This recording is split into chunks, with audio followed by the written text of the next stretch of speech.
आज मोदीजींचा शपथविधी झाल्यानंतर पुण्याला परत जायचं म्हणून तिकीट्सही काढून ठेवले होते.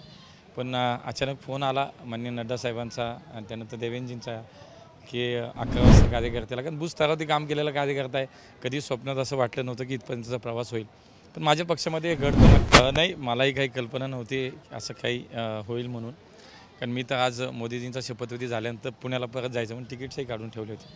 पण अचानक फोन आला माननीय नड्डा साहेबांचा आणि त्यानंतर देवेंजींचा की 11 वाजता PM हाऊसला जायचं आहे आणि संध्याकाळी आपल्याला शपथ तुम्हाला घ्यायची आहे. एक वेगळा आनंद होता, एक समाधान होतं. ज्युनियरच आहे, पहिल्यांदा निवडून आलो आणि तिथे सगळ्या या मोठ्या नेत्यांबरोबर बसताना एक दडपणही मला होतं आणि समोर मोदीजी बोलत आहेत आणि ज्यांना खरं तर बघण्याचंच एक स्वप्न असतं कार्यकर्ता म्हणून, त्यांच्यासोबत तिथं बसायला मिळतं, त्यांचं बोलायला मिळतं आहे.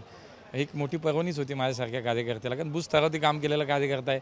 कधी स्वप्नात असं वाटलं नव्हतं की इथपर्यंतचा प्रवास होईल. पण माझ्या पक्षामध्ये घड तर माझ्या पक्ष नेतृत्वाने मला संधी दिली.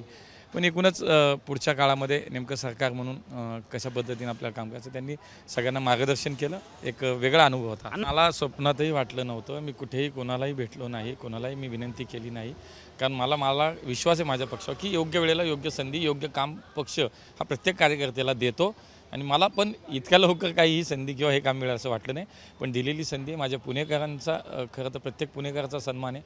प्रत्येक पुणेकराचं अभिनंदन मी करेन की ज्यांनी मला इथे काम करायची संधी दिली.